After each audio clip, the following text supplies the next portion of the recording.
good morning, good afternoon, depending on where you are. My name is Emilio Sáenz, and I'm honored to moderate this workshop today. I'm an experienced international global manager. I have been working in different parts of the world, including Americas, Eastern Europe, and now Western Europe, based in Italy. My role includes Chief Information Officer, Chief Digital Officer, and Chief Innovation Officer. With that said, I'm pleased to introduce Mr. Paolo Scarpa, President of Manager Italia Lombardia, who will introduce this workshop. We thank him for his hospitality and for welcoming the workshop with great enthusiasm. Additionally, Mr. Paolo Scarpa is the promoter and the advocate of Worldwide Manager, a service offered by Manager Italia Lombardia to its member. This service, specifically dedicated to worldwide managers, is the inspiration for our today's workshop. Mr. Paolo Scarpa, the virtual stage is yours. Thank you, Emilio. Thank you very much. And good afternoon and welcome to everyone connected to this workshop. I'm glad to see that this topic is generated so much interest. As Emilio said, I was leading the team who created a few years ago the service Worldwide Manager for the members associated to Manager Italia Lombardia. This idea came as I was watching and experiencing directly the changing in the job environment. In particular, the job role and the geographical barriers started to disappear to the globalization. And so the movement, the relocation of manager and their family from one country to another became a kind of standard business practice, as many jobs can be done anywhere in the world. So we thought really to offer a service which didn't touch the job itself, where every manager can take care of it individually, but rather what is surrounding the relocation, which is really a life experience. In particular, provide the support on topics like labor laws, taxation, pension scheme, and so on, of the destination countries, which are always different from the original country. And actually, we went even further, providing support on some delicate matters, like, for example, international family rights, because, as I said, relocation is very often a family experience.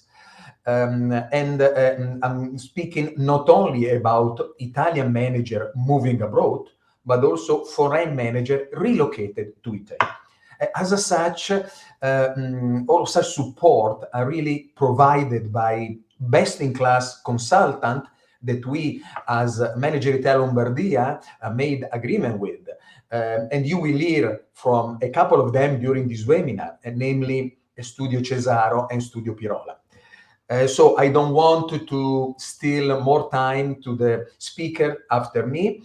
Once again, welcome to this workshop. I wish you all a fruitful time, and let me reiterate the message to the whole Manager Italia Lombardia team remain available for any further deeper support. Have a nice workshop. To you now, Emilio, back.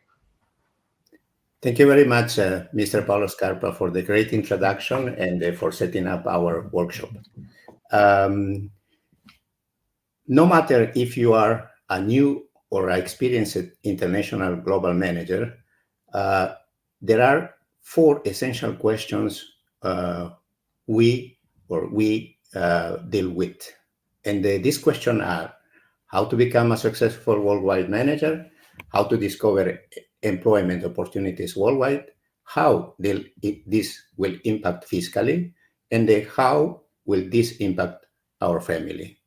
So these are the essential questions, fundamental questions to be or not to be considerations for managers working internationally.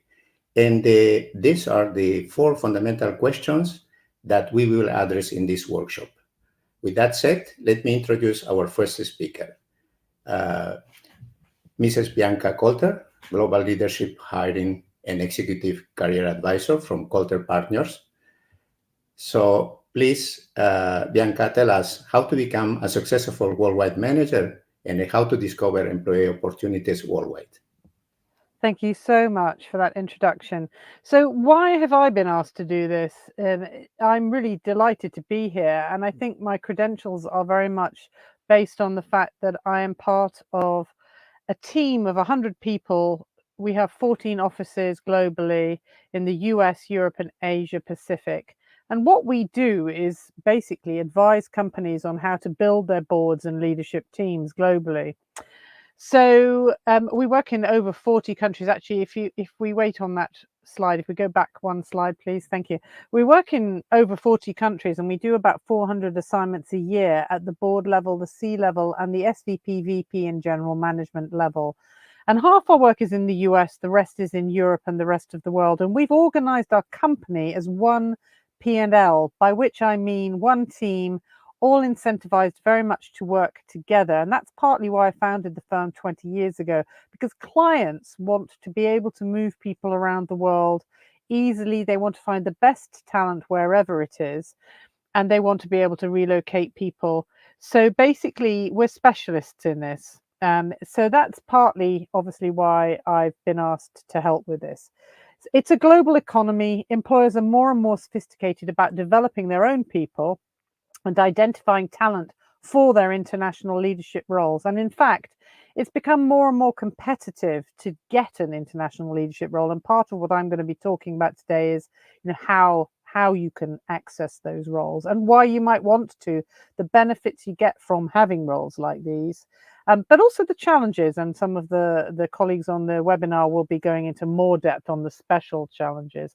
But in general, our clients tell us that in international leadership, they're looking for a global growth mindset. By the way, Italy is a key focus for us, both locally and internationally. Italy is also experiencing exciting international growth. I mean, we've got a lot of clients who are investors investing into Italy, and we have clients in Italy who are growing obviously globally. And we have a team in Milan of 8 experts on the ground who work with our 100 colleagues around the world to build teams. So they are seeing a lot of exciting evolution in Italy, but Italy is a very big exporter of talent as well. And that's something we've always seen. We service predominantly the science and tech innovation sectors. So that covers pharmaceuticals, biotech, animal health, industrial biotech, all sorts of services around that, contract manufacturing, etc. And we're always amazed at how many very senior people we find in global roles who are actually of Italian origin. So in the next slide, what I've done is just shared just a tiny fraction of some of the profiles who've started, we work with very closely, who've started in Italy in their careers, but have become truly global figures. Sometimes they stay outside of Italy, but contribute back as board members, as non-executive members of boards, as advisors, like Carlo Incerti, who started as I think a physician in Italy, and then grew his career internationally with fantastic organizations like Genzyme. And he hasn't actually moved fully back to Italy, but he's worked all over the world with people like Sanofi. And he has worked in Italy, in the US, in the Netherlands. He speaks multiple languages, Italian, English, Spanish, French. And he currently has board seats, including helping investors who are building companies in Italy. And just one other example out of here, Jacopo Andreos, who is the recently appointed, or not so recent, but a year or so ago, CEO of Angelini. He started his life in Italy, but he had a very international career. He speaks Italian, English, Norwegian, some Swedish, Spanish, French, German. I mean, he's an absolute linguist. He's worked in the USA, the UK, Italy, Scandinavia, France, and Switzerland. And he came back to Italy recently to run Angelini. So these are just some examples, but it's to emphasize that your country is an amazing country of talent and does export fantastic leaders all around the world. This is an asset to you if you seek an international career. You need to plug into this wonderful diaspora, these amazingly senior people, and you need to network with them, keep in touch with them, so that if your career does take you internationally, you can use that network productively, but also it can help you if you eventually want to come back to Italy or have a role that helps Italy, maybe on boards, etc. So Italy is a major exporter of talent. Some people say it's a brain drain, but actually we think Italy also has created ambassadors all around the world, because as you become maybe an international leader and go abroad, even if you're based abroad, you're still linking the global market with your home country. You're an ambassador for Italy. So I think that's a very positive thing. So we've talked a bit about some exciting growth there, but slide 3, let's talk a little bit about why you might want to have a career and what shape it could take, because it doesn't always mean moving overseas. We've talked a bit about that already, but actually you can have an international career in a multiple ways. You can work, for example, for a very international Italy headquartered company and have an international role based from Italy in the headquarters. Maybe you're a functional leader, so you're looking after finance for a region, and you look after different countries, but you are sitting in Italy and you travel to those countries. So you don't always leave to have an international career. But of course, you could go and move to another country, and you could start working with the Italian subsidiary of a global company, and then gain your credentials, your credibility with that Italian subsidiary, come to the notice of the next line management, the regional head of Europe or cluster head, and then they ask you to go somewhere else. What we do see, though, is that you need to manage upwards very well. You need to volunteer, put yourself above the parapet, be visible so that you're selected for these roles. You can be based in Italy and have a roaming consultancy, contracting, short-term assignment type of international career. You can commute internationally. We've already heard somebody on this webinar touch on the fact that the world is now very much more flexible in terms of remote working. And some of these topics will come up again. You can go on development rotations. So you can have this virtual mobility as well. So there's all sorts of ways to have an international career per se. And what can it bring you? Well, first off, we work at the very senior end. So when we're hiring C-suite, chief executives, chief financial officers, chief operating officers, whatever it might be, for Italian headquartered companies at HQ in Italy, they are always really looking for that international experience. So they want people who have an Italy connection, an understanding of the business culture there, but ideally who have gone abroad and have gained some experience elsewhere. It makes you very attractive to a company headquartered in Italy at senior level if you've been elsewhere overseas. And similarly, it makes you attractive to a company, a global company headquartered elsewhere, if they have Italian interests. It almost goes without saying, if you've had some experience in Italy, you're going to be valuable in a regional leadership role. So having an international career opens up a huge variety of opportunities for you and really differentiates you in the talent marketplace. So also, obviously, there's an increased potential in earnings if you go overseas. Italy is definitely not the highest paying market in Europe, let alone globally. And you will have access to rich learning from international colleagues and real career development plans. So, if you go overseas as an international employee, you do get investment from your organization to do that. You become for them a valuable and flexible international leadership asset. So they tend to invest in you and look after you. So you raise your profile in the global jobs market. You become this ambassador for Italy wherever you are. You bring value back to your home country, even if you leave it for a while or permanently. And it creates opportunity not just for you, but also for your family, your children, your broader networks. Personal growth, obviously, it brings huge personal growth opportunity. The ability to better understand the types of working style, the different business cultures that exist, and how to succeed across them. You gain new hard skills and soft skills, and we'll come on to that. You get fresh perspectives and cultural awareness, as well as this broader network. But is it right for you personally? Other people are going to talk about this more, but we do see that an international career brings stresses, brings pressures on families. It's an exposing, stressful choice. It's not for everyone. You need to define your goals, your ambitions, your drivers, and your appetite. Do you really want to do this? define what your personal drive, why are you doing it? Why are you going abroad? What's the plan? And do you have a long-term plan? What will you do in later years if, for example, you have elderly parents who are ill back in Italy? Have you got the skills to continue your journey? Do you want to come back one day? If so, do you retain those networks back at home? All of these things are things you need to really think about. Obviously, some companies are better than others at moving people internationally.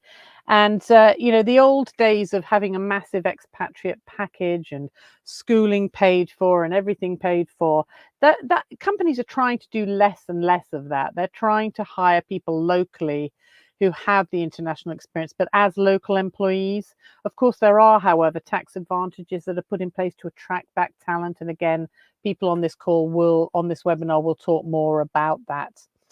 So next slide, please. What are we looking for in an international leader? Well, you can imagine when our clients say to us, we want to hire a head of this or a head of that and an international profile, we want to find always someone with ambition and drive, but also with self-awareness and sense of risk management and risk awareness.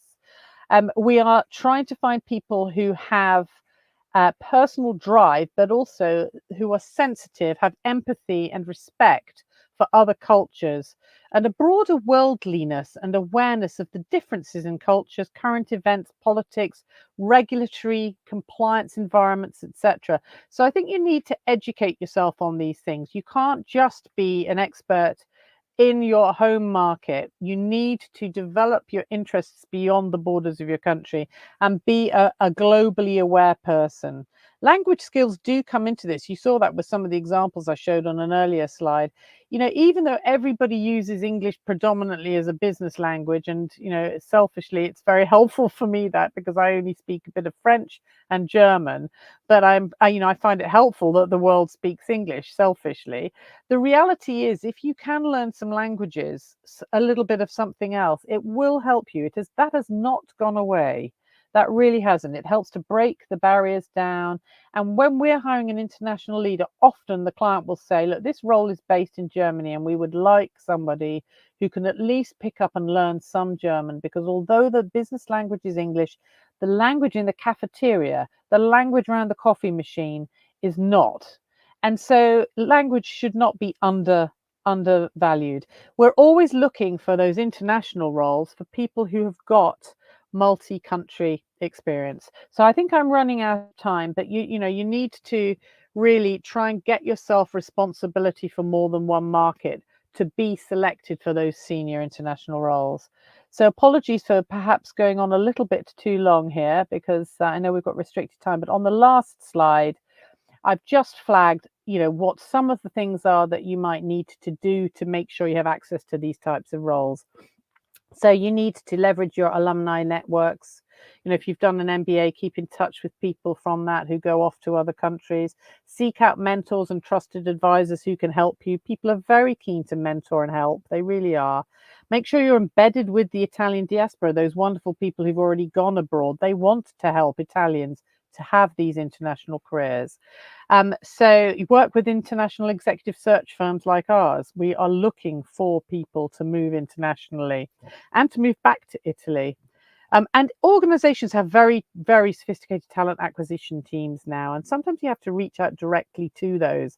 So you have to be brave and network yourself into those organizations. So I think I'd better stop with that because I've run out of time, but I look forward to the questions section and answering any specifics you might want to direct my way. Many thanks.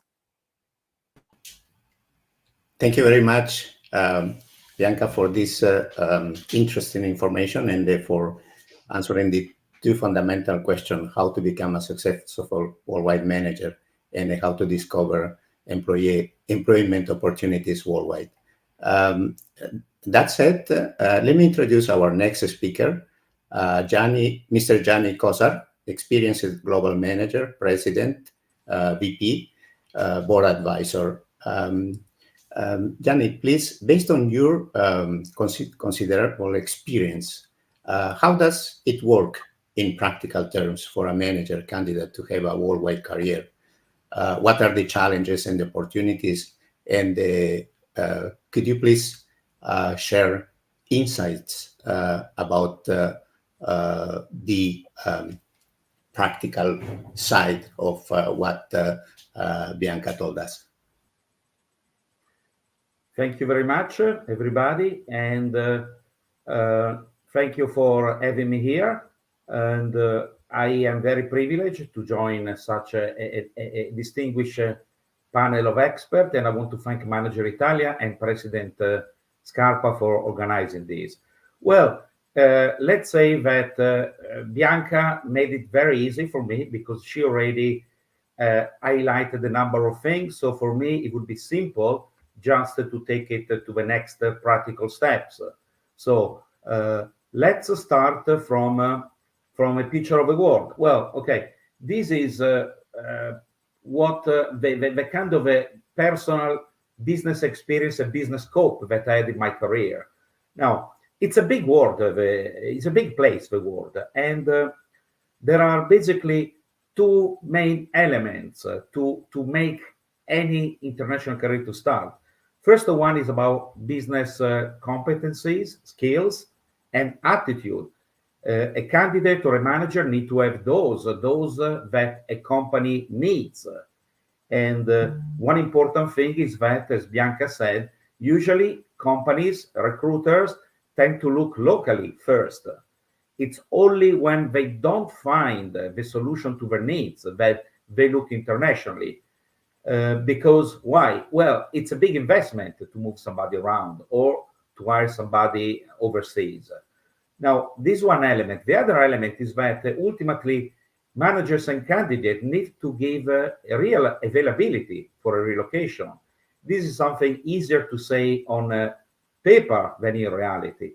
So these two elements are very important. Let's not therefore underestimate that it is a big investment on both sides, the company and the manager, to move to an international role overseas. Coming to me, I wanted to show the places, the location where I experienced living and working abroad. And one thing that I want to say is that, first of all, I started in a previous world that was before smartphones, before social media. The world was a much bigger place when I started.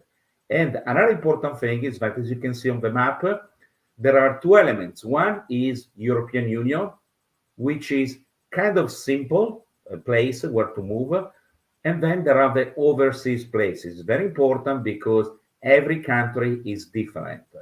So another thing that I want to say is that when you start considering an opportunity, when you get offered a job, and we'll come to that in a second, you must also consider that the world is an evolving place.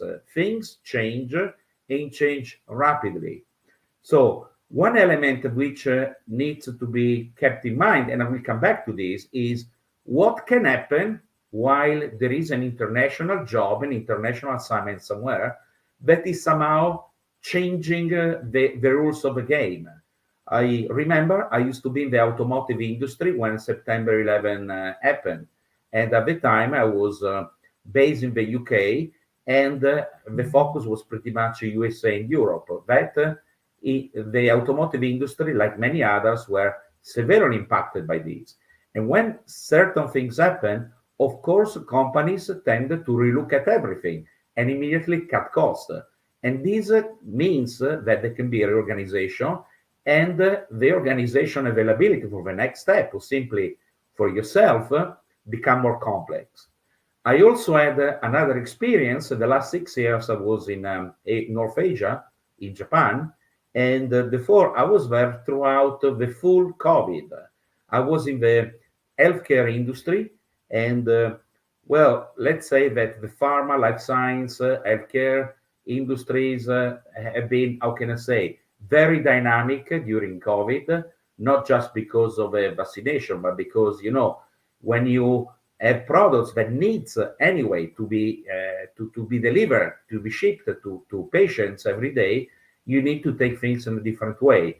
And therefore, there can be a shift within a company from, let's say, commercial function to more, let's say, logistic, supply chain, and other things. So the rules of the game can change. It's very important to think that you are going to be part of a movie, not a standalone picture. So let's think about how you can obtain an international assignment. Well, there are basically three ways. I am extremely familiar with the first two, and I'm going to speak a little about the third one. Okay, the easiest one is a secondment. As Bianca said, you work for a company, whether it's an Italian company, an American company, or something, and you are shortlisted, considered for an expatriate assignment. This is usually the simplest situation because expectation are that all the technicalities will be taken care of by companies.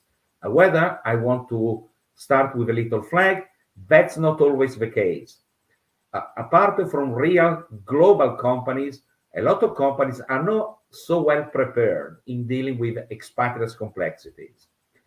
The second one, which is another one that I experienced, this one actually when I was in Japan, is when you get a new job. So you change job, you change company, and your assignment is overseas. So you're not sent by your company, but you start in a new company which brings different challenges because, of course, apart from, let's say, the probation or whatever, but you really need to establish yourself and find your way around. So this is more complex. The third one, which is becoming more popular these days, is ad interim projects, well, or temporary management, as we call it in Italy. This is a way in which, in some cases, a company, and maybe also smaller size companies who cannot afford hiring or sending a manager for a project, they can think of using specialized companies to send somebody. Now, what is good about this is that these companies, and by the way, I'm also having a little advisory role with one of those, react very quickly, and even though they are not physically present in that market, they can make things happen. So this is another formula. And of course, contracts change according to where are you, and of course, who is the company sending you over. So you need to consider these. So if we wanted to get onto the challenges and opportunities, let's talk first on the nice side of things, opportunities. For sure, having an international career is a seniority accelerator, as I call it. Usually, because you are selected to be sent somewhere, that means that probably your accountabilities are going to increase. And as also Bianca said, your salary, your package gets increased. So this is the good part because you get immediately an acceleration. And this is also bringing to an experience acceleration. If you look at it from a personal development and enrichment perspective, you are going to be developing a way to deal with different cultures, different languages, different religion, a total different environment in some cases. And therefore, you need to find a way and you become a different and better version of yourself. This usually brings also a bigger self-awareness. So you start to become a more mature, more balanced, more confident managers. And this is ultimately having a good impact on your standing, which can really help your career in the next step. Another positive thing is that, for sure, you get the profile enhancement, meaning your network becomes bigger, you start being visible in the international community, and you become, if you have this experience, more credibility when you are considered from another company or for another position in a quarter or a different region. So again, on the standing side, this is absolutely good news. But I want also to focus on the challenges, very important. The first thing is that you need to consider where you are, at which stage of your career you are, whether you are a young manager or you are an experienced, more senior executive. There is a difference because you need to look not just at the short-term picture, but the long-term picture. Minimum, an assignment is between 3 and 5 years. And as I said before, it's a long period, and likely there are going to be big changes in the world and in the company in this period of time. So the company scenarios can change. I'm not saying that you get the COVID of September 11 all the time, but that there are big differences because there are, for instance, merger and acquisition, spin-off, change of governance in company, change of corporate strategy. Some companies can exit from a specific business unit, one industry sector, or simple divest. And what happens is that usually this brings to capital investment. And here you are. And the first strategic question you need to ask yourself is, what I'm buying is a one-way ticket or is a return ticket? Very important. Another element is that it's an investment to put a manager overseas. So the expectation on your performance are huge. So you can expect, especially if a quoted company, if it's an American company, have this experience, or if you work for a private equity company, there will be constant pressure on your results, the top line and the bottom line. And again, this is also more complicated whether this is a new job as opposed to a secondment. And again, there are changes in the organization. Maybe the people who hired you or the people who sponsor, endorse you for this relocation are not going to be longer there in 1 or 2 years because it's a different company, because the company, I don't know, got acquired by another bigger company, or because they divested for many, many reasons. So this part is very complicated. So what I really suggest, as much as possible, is to try to read as much as possible before you accept a new job or a secondment, what is likely going to happen in the next few years to this company. Because sometimes you are not prepared. I've seen many managers who struggle. And in the challenges, there is the fact that if things don't go well, and if you are a younger manager, it's not much of a problem. But if you are an experienced manager, experienced, and let's say senior executive, this is more complicated. You may need to go and get another job, and you come with a big package, and you need to consider also where to position yourself in the market. So it's very important that you try to predict your future, the future of the company as much as possible. Another element that I want to say is that as this will be, has been already brought up by Bianca, will be covered in the second part of the presentation, income taxes are different according to where you are, especially if you are not in European Union, pension contribution, and also you need to consider the family. So the second part of this workshop will focus on this, but these are extremely important elements, and it's important not to overestimate the company you're going to work for, because they not always know exactly what happens. So I know of managers who face problems in terms of income tax or contribution. So you need to do your homework first. So all in all, the key question is, what is the return on the investment for me? And what is going to happen next after this experience abroad? What is next coming to my career? So these are the very important questions. So I tried to bring a few elements for you. There will be plenty more. Maybe some more will cover during the question and answer. Thank you very much. Thank you very much, Mr. Gianni Kosar, for this practical, the perspective from practical perspective of this related to the first two fundamental questions, which are how to become a successful worldwide manager and how to discover employment or job opportunities worldwide. That said, let's move to the next fundamental question, which is how will this impact fiscally? For that, I would like to introduce our next speaker, Mr. Luca Baldamari, a global income taxation expert, lawyer, Studio Pirola. Mr.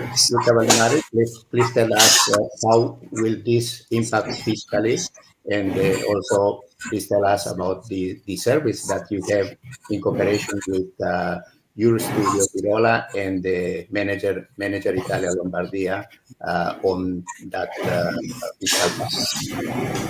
Okay. Thank you very much, Emilio, and I have to thank Manager Italia and Paolo Scarpa. We provide this service since some years, and I believe it became very successful, and we can really try to help the manager on that is going to go on assignment abroad or coming to Italy to highlight some important pillars and elements on which they could also take a decision about an expatriation. We understand from Mr. Cosser, he worked in many locations, so when I was listening to his speech, I was thinking about how many tax returns in how many countries he paid taxes, so I understand the difficulties. And also, for sure, he needs our services for about his social security and pension situation. So, I mean, we have a very short time frame, and I think that I will try to give you some highlights about the basic principle when taking the opportunity to have an international assignment. And this is also the purpose of Manager Italia service. So what we basically do is to organize, let's say, half an hour, 45 minutes, typically video call, and we listen to what has been proposed to the manager, what are the plans, what is the economic, what is the country of assignment, and we try to guide him to give him the elements on which to base a decision, and sometimes also to start an open discussion maybe to the employer that sometimes is not familiar in managing international assignment. So let's go, let's say, to the basic principle, and then we can eventually address your question in the Q&A session at the end of the workshop. So what is the basis of taxation? The basis is tax residence. That is not just the registration with an agrafe, but is where an individual is resident from a tax perspective. This is very important, especially in a cross-border and international assignment, because if you are a resident of a country, particularly Italy, you are subject to taxation on your worldwide income. And this principle, more or less, is applicable to all countries. There are, I would say, a few countries that still apply kind of territoriality principles, so taxation of only income produced in that country, even if you are living in that country. So it will make a big difference, because if you're a resident of Italy, you pay taxes on your worldwide income, even if you are working abroad. So you have a double taxation situation. If you are no resident of Italy, so if you lose working abroad your Italian tax residence, you are taxable only on your Italian source income. So meaning that, I don't know, if you have a rented apartment or if you have any other kind of Italian source income, you just pay taxes on that part of the income. So you are not paying taxes, or, for example, on your employment income. Starting 2024, Italian tax authorities, the government, has changed the definition of domestic residence principle. The big change, we can of course leave you the presentation, leave you the slide, but the big difference versus the past is that the new definition of residence gives a lot of emphasis, a lot of importance to the domicile, and the domicile is intended in Italy. It is quite clear compared to other countries. The domicile is the center of personal and family ties, personal and family interest. So it means that, to give you an example, if you are a manager, you are seconded abroad, but you keep your family in Italy, according to the domestic definition of residence, you remain resident of Italy, even if you live 365 days in a foreign country, even if you work there and you have a house there and you have all the ties with the other country that are more, let's say, business oriented or economic oriented. So this is an important change, because if you want to break Italian residence from an Italian perspective, you need to think about also moving with your family abroad.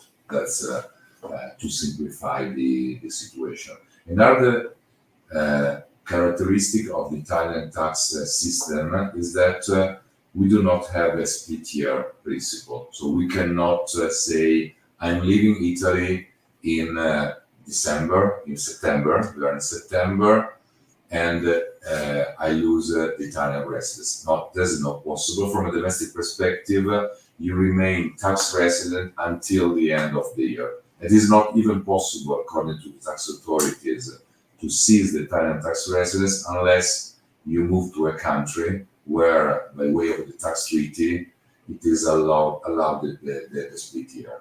And this is like for Germany and Swiss tax treaty.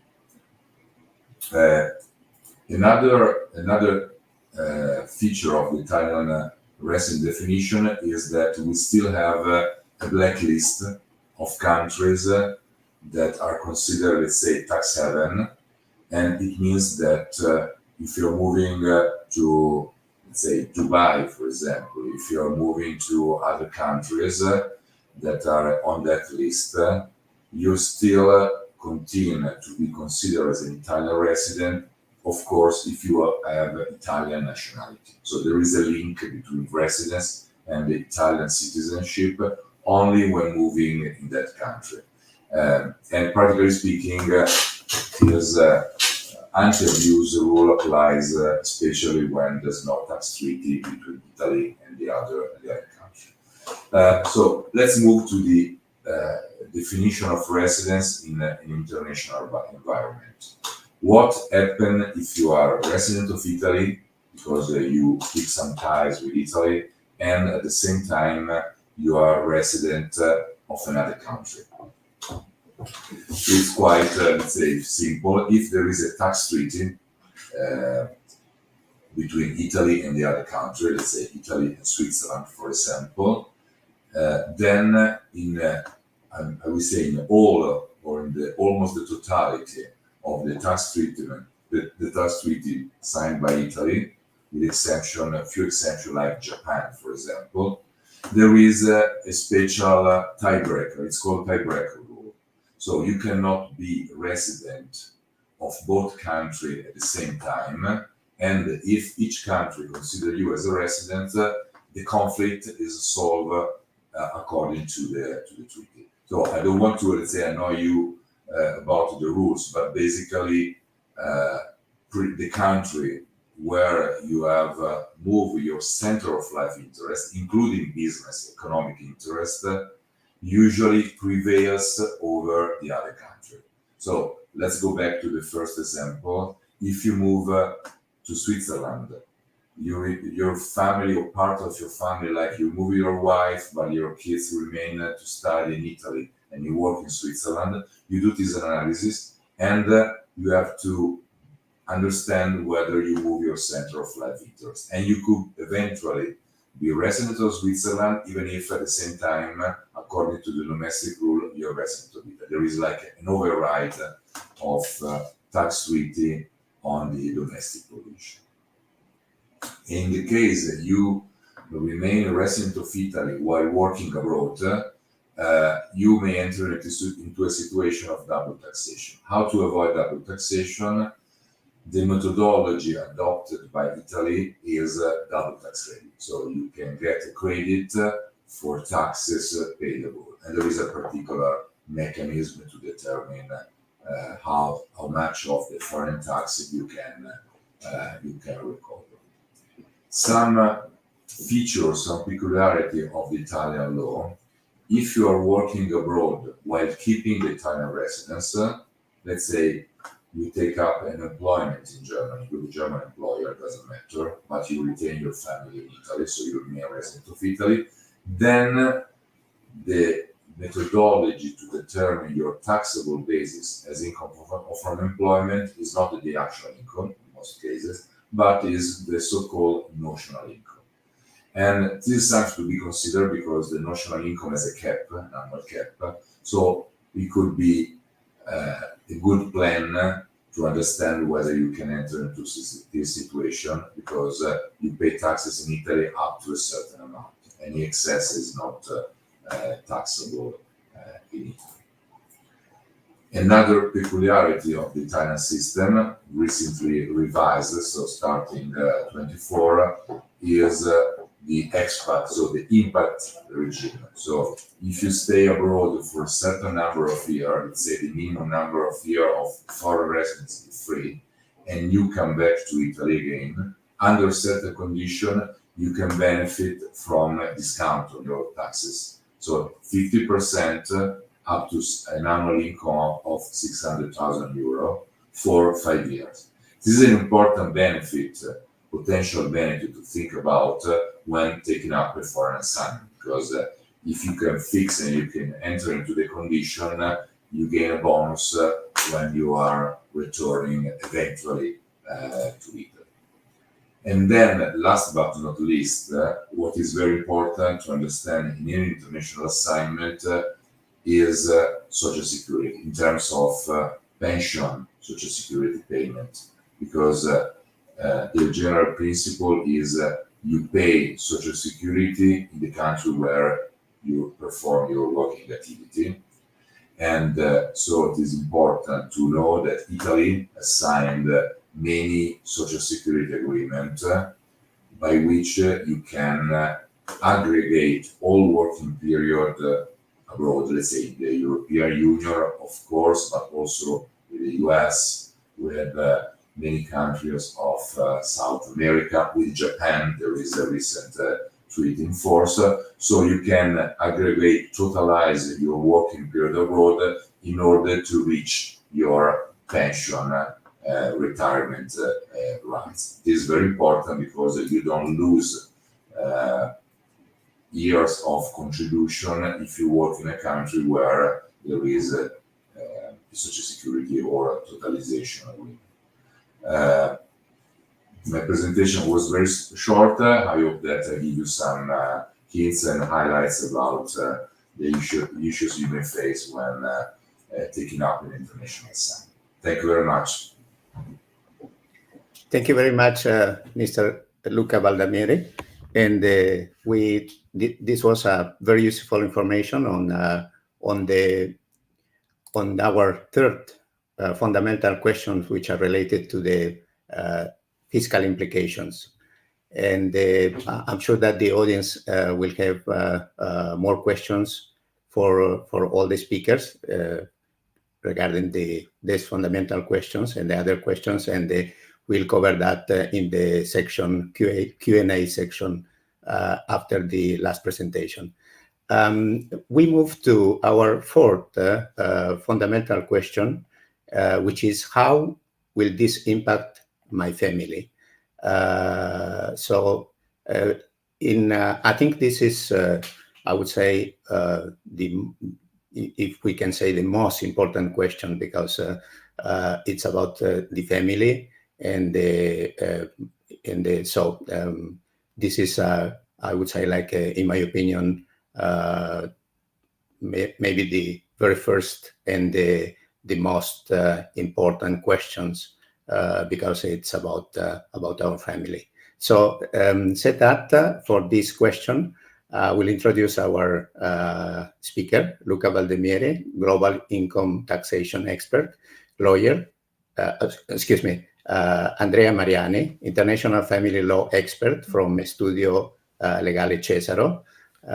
So, Mr. Andrea Mariani, please tell us what are the implications for the family going abroad, and please tell us also about this service concerning the international family law, which is offered by Menegge d'Italia Lombardia and the Studio Cesaro in cooperation with Studio Cesaro. Thank you, Emilio, and thank you, Manager Italia, for hosting this really interesting workshop. It's indeed very meaningful. And I would like really to thank Manager Italia Lombardia, especially President Scarpa. If I am not mistaken, we started this collaboration between Manager Italia and Studio Legale Cesaro almost 6 or 7 years ago. And I could not agree with you more. One of the most important questions that a manager living abroad with or without the family should ask themselves is how this will impact my family. And although this is indeed a very important question that should be asked, sometimes it gets overlooked. So it's really a sign of great capability on the side of Manager Italia Lombardia to have included in its services that are offered to the members and to the managers the possibility of getting a consultation with us, with Studio Cesaro, before leaving. Because as we say, and you can find it, it's Paese che vai, regole della famiglia che trovi, which we could translate, country you go, family legal rules you are going to find.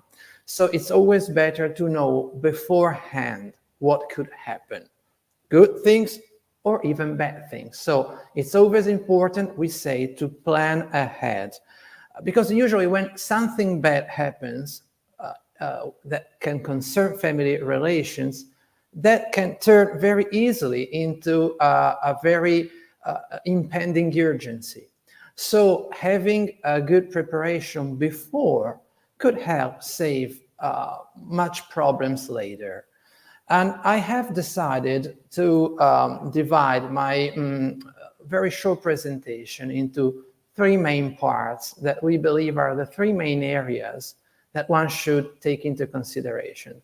And these 3 main areas come from the experience of Studio Legale Cesaro, which is a professional reality that has been operating in the field of international family and juvenile law for almost 30 years. First, family living. Family living, what do we mean? We have at least 2 different aspects. The most common scenario is when the manager who has been assigned abroad leaves at first without their family. So they are moving, let's say, from Italy to any other foreign jurisdiction. So the first thing to be aware of, for example, is that you should try to not only to know what you are going to expect once you leave there, but to make sure that things are all sorted out in Italy too. So sometimes, and we have to say that because sometimes people don't know that, you have to contact AIRE. You have to put your name into the AIRE list, which is the Anagrafe degli Italiani Residenti all'Estero. So it's a list of Italian citizens residing abroad.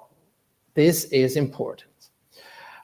Sometimes if the manager is planning to fulfill an assignment abroad, they may want to reunite with their family. I was very much impressed by what both Bianca and Gianni said before. The average duration for an assignment is between 3 to 5 years. So this is quite a long period. So if the manager is living abroad, he or she may be willing to be reunited with their family. And we can start by asking very practical questions. So how can I be reunited abroad?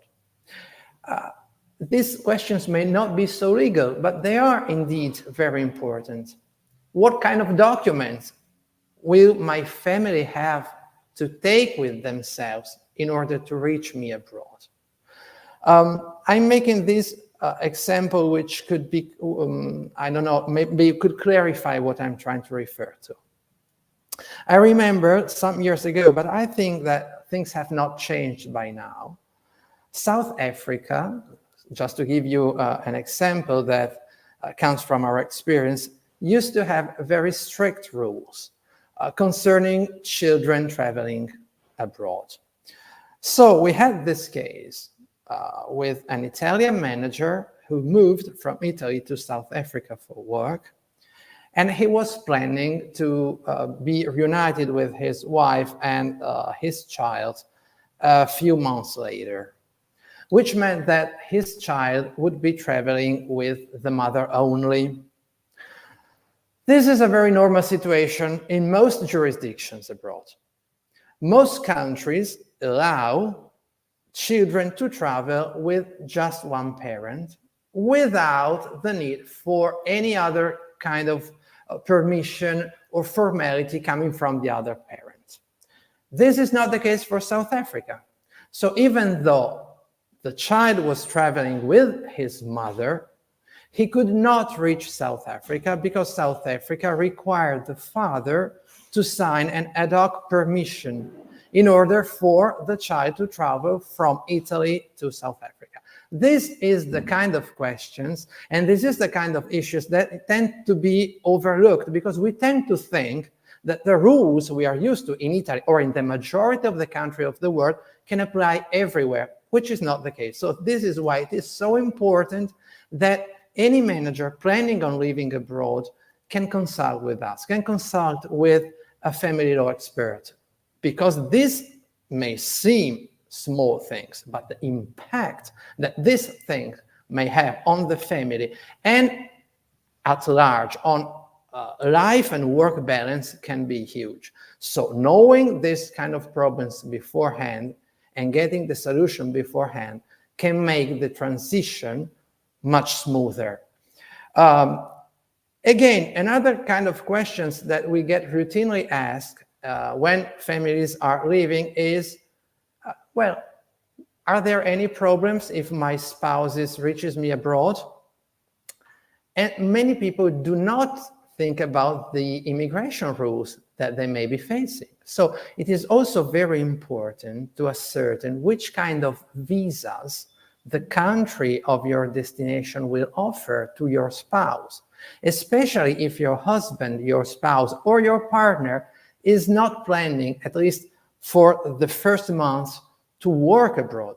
So can they reach you on a family reunification visa? Can they stay there with a tourist visa? Can they acquire a working permit? What conditions must be met for that? What about my children? So these are all kind of questions that must be assessed. So there is a common, we can say, leitmotif that we can observe. So within the EU, within the European Union, we have the four fundamental freedoms. One of these four fundamental freedoms is the freedom of movement for persons. In that case, it's quite easy to relocate from one country to another. But once we go outside of the European area, things may become much more complicated. So it is also important, if the manager is planning to be reunited with the family abroad, to sort out all the kind of problems that can arise from immigration rules. Now, the second part of this presentation, as you can see this wonderful picture of a store carrying a baby, which we are very proud of, is the family expanding abroad. So sometimes the managers can be stationed abroad, they can be there alone, and they can meet new people abroad. And maybe they want to start a new family abroad with other Italian nationals, foreign nationals, it doesn't really matter. What does matter, however, especially if we are talking about families residing abroad, and again, the time frame that Bianca and Gianni gave us, 3 to 5 years for each assignment as the average, is the kind of time frame that we can consider to be an habitual residence abroad, which means that families forming abroad, no matter what the nationalities of the family members are to a certain point, will be subject to foreign family rules. For example, different countries may treat not only marriages, but also cohabitations differently. There are certain countries, such as Italy, and the majority of European countries, where cohabitations, which is unmarried couples living together, do not have particularly important legal effects unless they get registered. There are certain other countries, however, that do not take this, we could call it, formal approach. They can have a more substantive approach. So they can say that if two people are living together for an important period of time, they can be subject, even if they don't know that, to certain rules. For example, we remember Russia may impose certain rules on partners, even if they are not married, once the cohabitation ceases, once it ends, one of the two, usually the one that earns the most, can be compelled to pay a fixed alimony to the former partner, even without any kind of prior registration. So this is another aspect that should be known beforehand. And again, last part of this presentation. We are family lawyers, and we are better known as divorce lawyers. So we need to think about the breakup. So everything is great, everything is fine, until it's not fine anymore. So it's better to know beforehand, as I said many times. There is this misconception usually. So people, well, in general, people don't really know about divorce even of their own jurisdiction. So if I was to ask the average layperson, how does a separation, how does a divorce happen in Italy, I would get maybe fairly informed answers, but they will not really understand the deep implication of this. This is even more the case for foreign jurisdictions. We have, once again, different sets of rules, but they tend to focus on similar aspects. So no matter whether you are within the European Union or abroad, what happens is that different countries tend to give priority to the habitual residence instead of the nationality of the spouses, up to a certain level, I mean.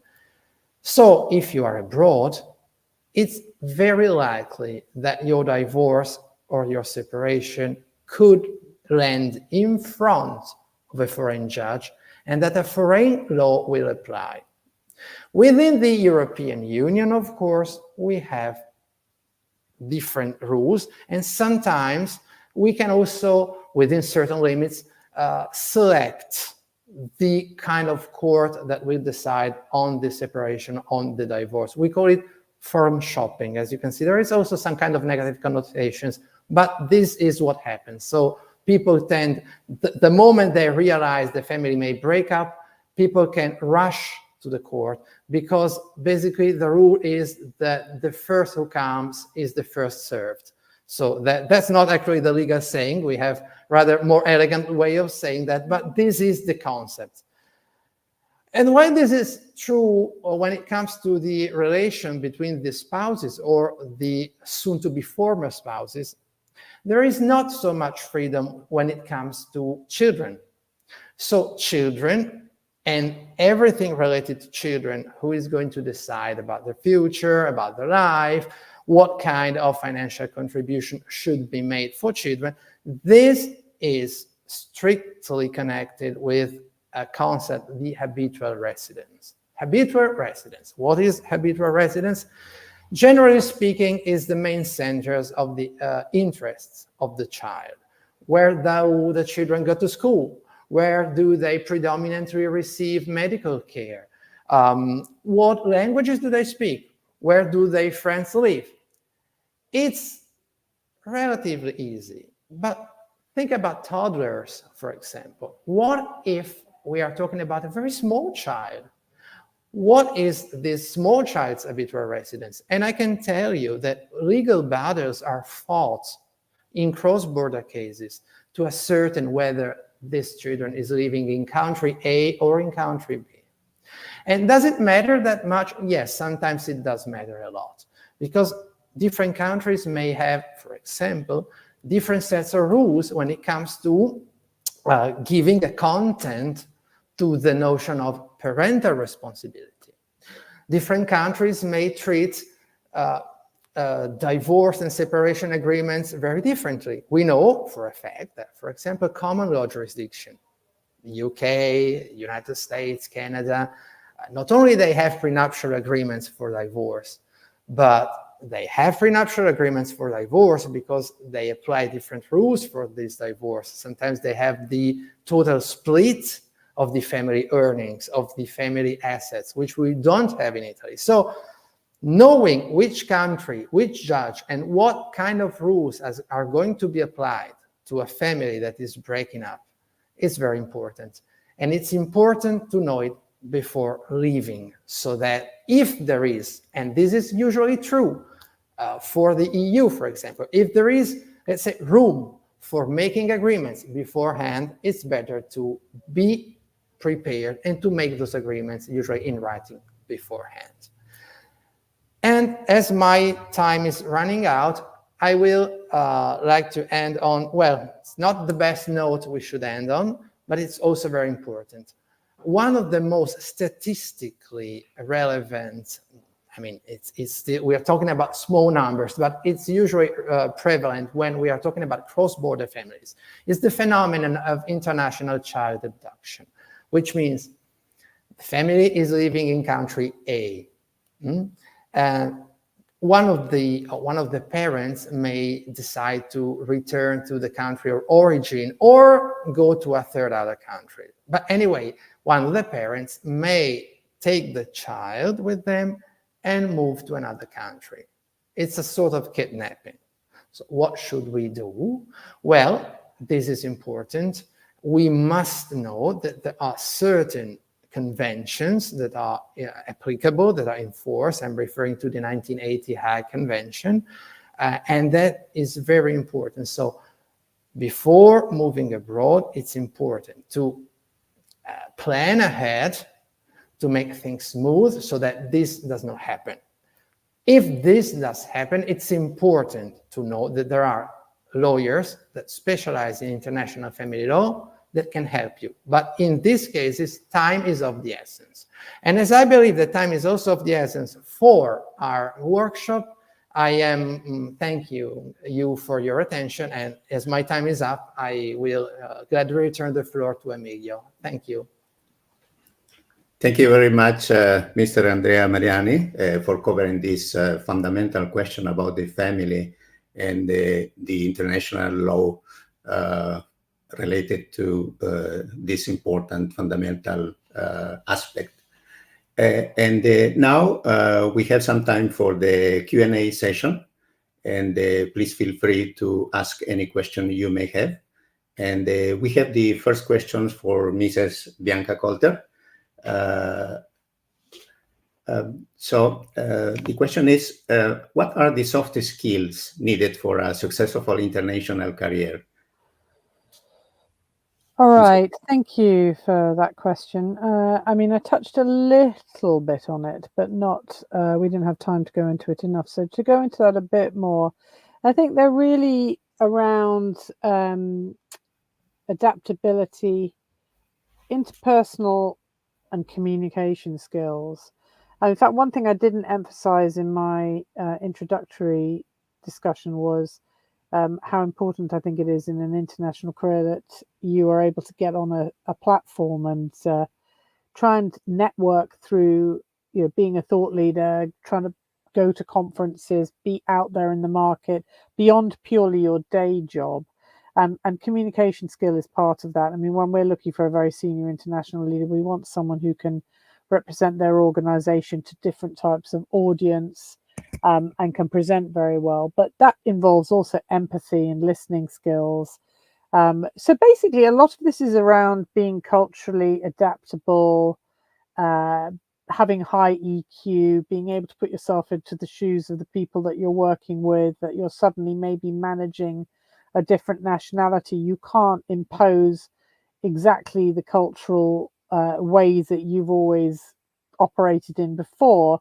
You have to understand the systems, processes, ways of doing business in the geography that you're in, or across the geographies that you're leading. So a lot about sensitivity, adaptability, but also a lot of the several of the speakers on here have talked about the challenges. Gianni also about do you ever get to come back? Do you have a plan to come back? Your M&A changes in your organization, surprises. You have to be resilient. You really do. You have to be quite tough for these sorts of high performance expectation international roles. So you have to be resilient. You also have to, I think, manage upwards, sideways, and downwards very well. So we're looking for always for people who are listeners, able to understand what the messages are that aren't necessarily explicit. So there's a subtlety. So that's another soft skill. Emotional intelligence. Very much a collaborative approach. Without a collaborative approach, if you're just selfishly pursuing your own goals, you're not going to survive internationally. People will find ways to make you fail.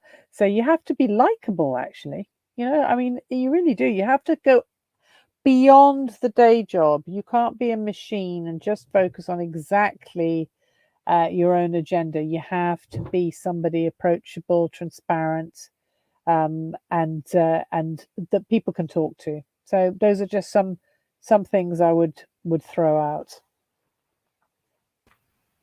Thank you very much. And we have a next question for Mr. Gianni Kosar.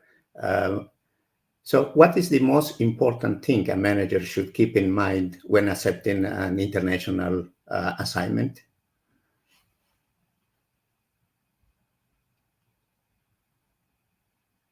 Mr. Gianni Kosar. Yeah, thank you. This is a great question, actually. And it's somehow also building up on what Bianca just said. Actually, I can summarize this with what I always say. What are you buying? Are you buying one-way ticket or a return ticket? However, I think you need to look at three things: planning the move, executing the move while you're there, and the follow-up. So first of all, let's on the planning side, here you get a new job offer, or the companies approach you, they want to send you. So the first thing is to avoid the risk of overexcitement. When some of the people in my network, some of the managers come to me, their approach is like, I could move there. Do you know there is a good golf course there, a good this and that? So they look at the soft, nice part. No, you need to look at, first of all the technicalities that Luca and Andrea just described. But then, as I said before, you need to be able to be cool and read the company. What is going to happen to the company in the next 3 to 5 years? Any evolution? What is going to happen to the people who are sponsoring me today? What about the organization? Is there a place where I could go afterwards? So you need to start planning. And in some cases, you have to help, and this is the second part, the execution, your return ticket. Meaning, you need to help yourself in the job. Bianca just said that you need to go beyond your daily job. I totally agree, because you need really to avoid the mistake that people tend to do, and I've also done it, which is to work 20 hours per day, don't do networking, don't be visible, don't go to conference, seminars.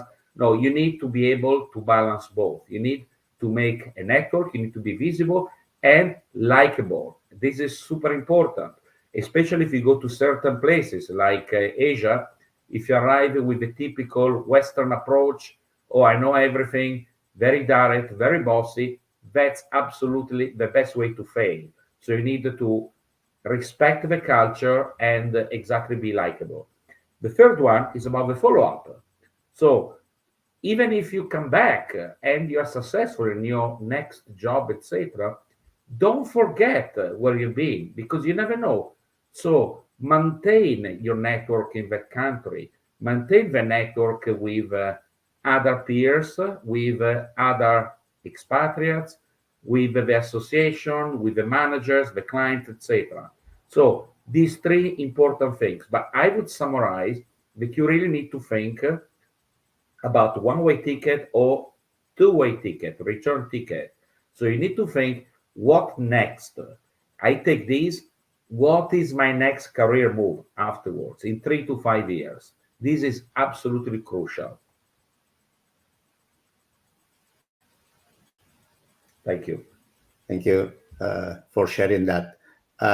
We have another question for Mr. Luca Baldameri. So the question is, what is the most appropriate contractual formula that the manager can ask his employer to avoid tax problems?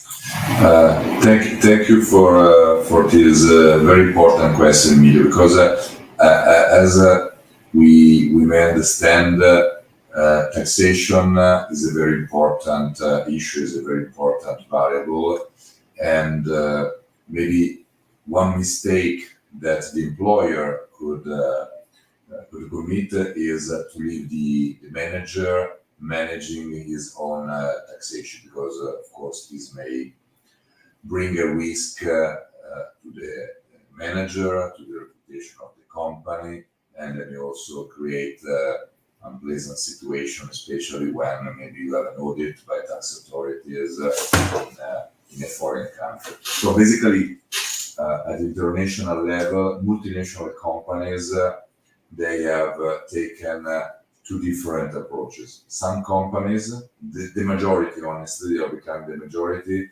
they're offering so-called tax equalization. Tax equalization means that the manager, to make it simple, is guaranteed with a net salary. So no matter if he is keeping his tax residence in Italy or is moving abroad, no matter which country he's going to work, let's say there's no difference between working in a Nordic country where taxation is over 50% or working in Dubai where taxation is at 0%. The manager is sure that he has a guaranteed net. He cannot, let's say, take benefit on any arbitrage or avoiding to pay taxes. And on the other hand, he is guaranteed that he is reaching the contractual net salary. The alternative is tax protection.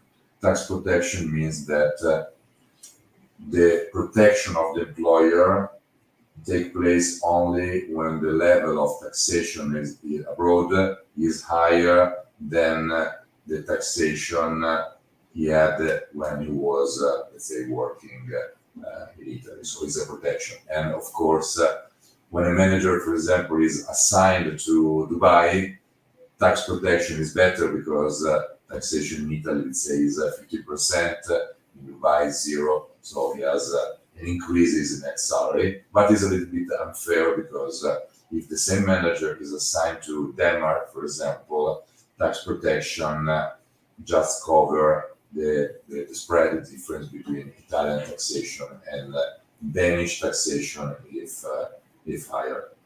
Thank you. Much, Mr. Luca Baldameri. Thank you for this insight and for your answer. We have another question for Mr. Andrea Mariani. So the question is, you mentioned that the parental responsibility and rights could be different in different jurisdictions. Can you give us an example of that?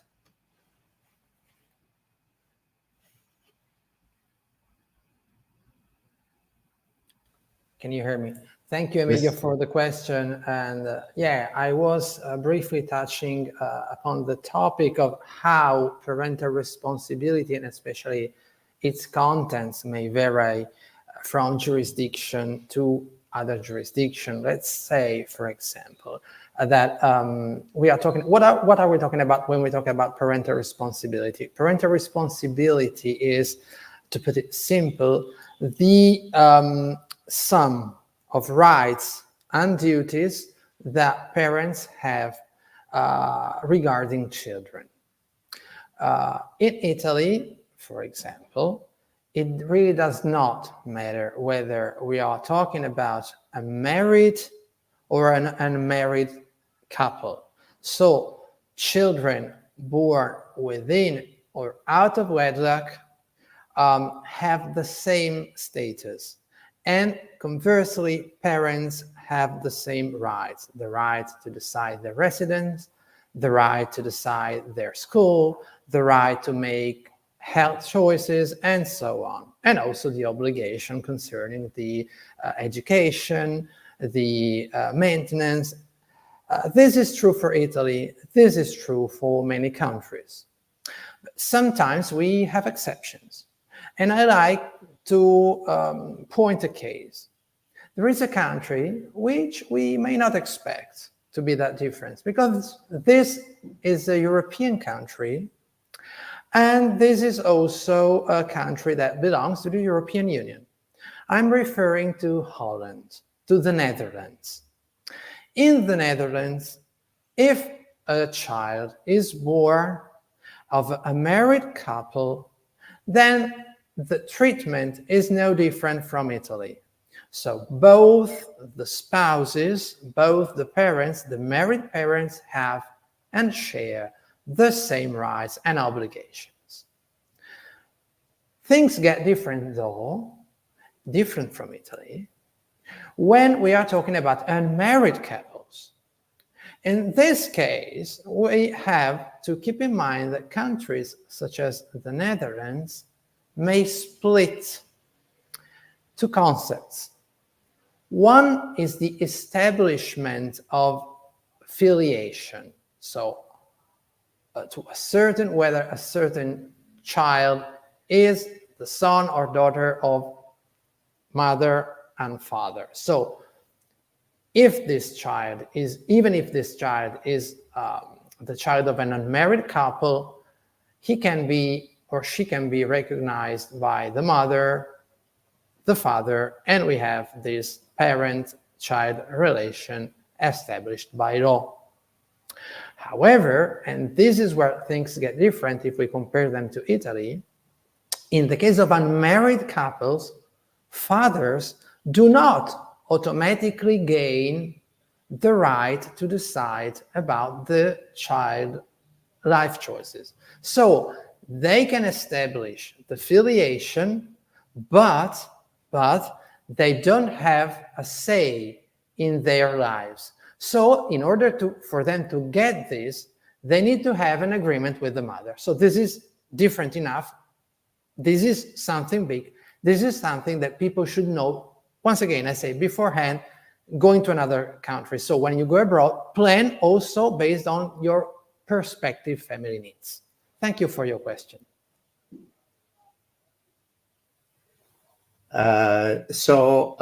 We believe that we cover these 4 fundamental questions about the success, about the job opportunities, and about the taxation, about the family. And of course, you heard also about the services that the Worldwide Manager has, by the way, free of charge for their members related to taxation and related to family law, international law. Now we would like to thank you very much to the people who supported to us to have done this workshop. So first of all, Mr. Paolo Scarpa, President of Manager Italia Lombardia.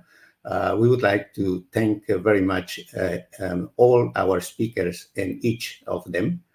And we would like to thank you, Manager Italia and Manager Italia Lombardia, to help us to make happen this workshop. Thank you very much.